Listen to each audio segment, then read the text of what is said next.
ऐसा लगा अंत में बताइएगा जरूर। अरे बहू, चाय ले ले, उठ जा बेटा। अरे मम्मी रहने देती ना, मैं उठ तो रही थी। अरे कोई बात नहीं, खाने में क्या बनाना है वो बता दे। देख लो माँ, कुछ भी जो ये कहे बना लेते हैं। बेटा, मैंने तो जो सब्जी थी वो काट दी है, तू बस रोटियां बना लेना। ये हर रोज सुबह का सीन था ममता के ससुराल का। एक दिन पड़ोसन कहती है, अरे बहन जी, सारा दिन काम करती रहती हो, थकती नहीं क्या आप? बहू क्या करती रहती है सारा दिन?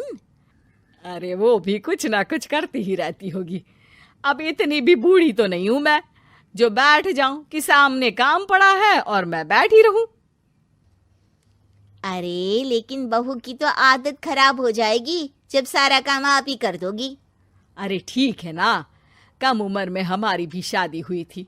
अब आजकल के पढ़ने लिखने वाले बच्चों को सारी जिम्मेदारी लेने में भी तो वक्त लगता है।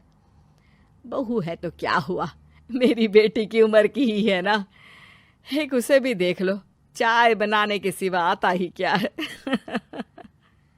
ममता से सारी बात करती है। हाँ मम्मी जी ही ज्यादा काम करती हैं, इसमें कोई दो राय नहीं है। लेकिन मैं भी क्या करूं, ऑफिस और घर के बीच जो वक्त मिलता है उसी में काम कर लेते हैं, है ना। दिन बीत रहे थे। सास बहू के बीच की बॉन्डिंग अच्छी थी, लेकिन जब बहू माँ बनती है तो जो थोड़ा बहुत काम किया करती थी वो भी छोड़ देती है। बहू, ये ले, तेरे लिए बनाया है। इसको खाने से बच्चा और तू दोनों स्वस्थ रहेंगे।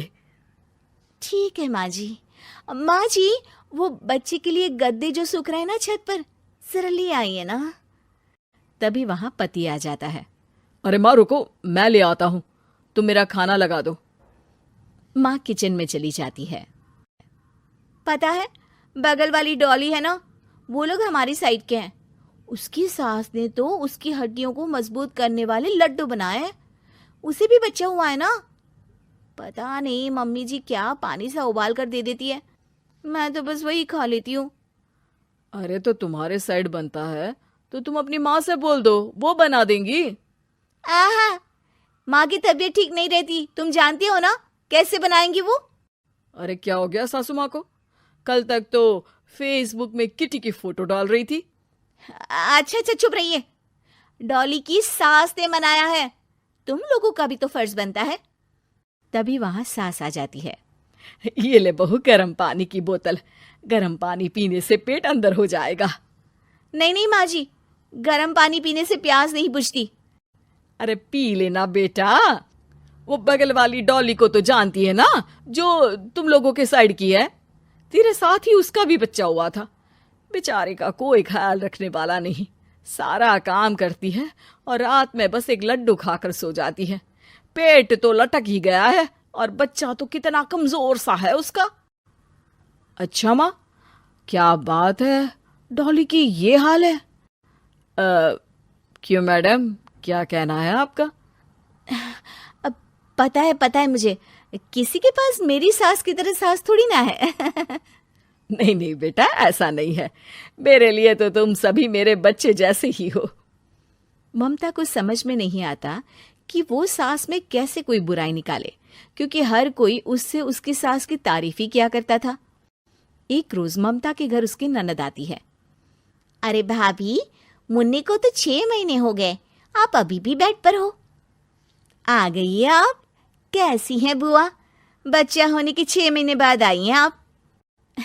भाभी, अमेरिका दूर है ना, तो वक्त लग जाता है।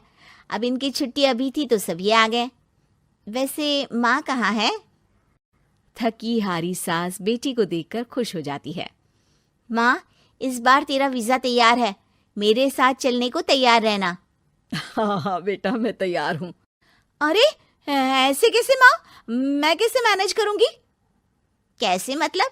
जैसे मैंने किया अमेरिका में, आप इंडिया में कर लेना। वैसे आपका तो मायका भी पास ही में है ना।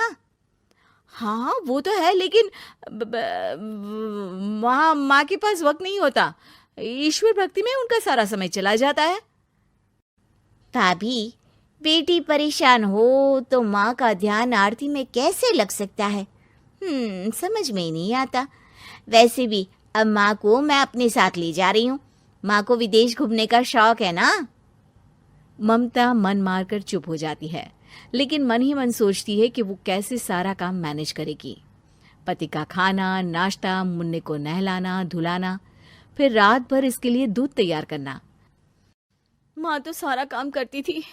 हे भगवान, ना भाई ना। क्या हुआ भाभी? क्या सोचकर ना भी ना कर रही हो? अरे कुछ नहीं, बस बच्चे के बाद से ही कमजोरी ज्यादा हो गई है ना, तो अचानक से बड़बड़ाने लगती हूँ मैं। अगले दिन ममता अपनी माँ को फोन करती है। राधे राधे। माँ मैं क्या करूँ, मेरी सास तो अमेरिका जा रही है बेटी के पास। अब घर का सारा काम, बच्चा, सब कैसे मैनेज करूँगी। तू आ जाना माँ कुछ महीनों के लिए मेरे पास। अरे ना ना ममता, मेरे बस की बात नहीं है काम धाम। अरे तू तो जानती है ना, मैंने तो तेरे भाई की शादी भी गरीब गांव की लड़की से इसीलिए ही की थी कि वो चुपचाप घर का सारा काम करे। वैसे भी अब तो आदत भी नहीं रही मेरी काम करने की। ममता को माँ पर बहुत गुस्सा आता है। ठीक है माँ, देख लूंगी मैं, लेकिन मेरी मुसीबत के वक्त आप मेरा साथ नहीं दे रही है। अब भूल जाना मुझे। ममता गुस्से में आकर फोन रख देती है और रोने लगती है, लेकिन बेचारी करे भी तो क्या।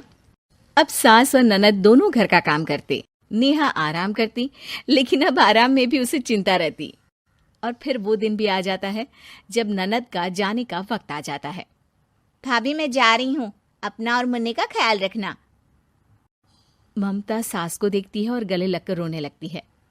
माँ जल्दी आ जाना। सास मुस्कुराकर कहती है, कहाँ से ममता, मैं कहीं नहीं जा रही। मैंने देखा कि मेरे जाने की बात से ही तू परेशान हो गई थी, इसीलिए मैंने अपना जाना कैंसिल कर दिया है। तू चिंता ना कर, मैं तेरे साथ ही रहूंगी। ममता को अपनी माँ की बात याद आती है कि कैसे उसके कहने पर भी ममता की परेशानी को समझने की बजाय उसने मना कर दिया, जबकि सास ने बिना कुछ कहे बहू की समस्या पढ़ ली। हाँ माँ, हम सब साथ चलेंगे बाद में दीदी के घर अमेरिका। आज से आप रानी बनकर रहना और मुन्ने को देखना। मैं समझ चुकी हूँ कि मेरा फर्ज क्या है।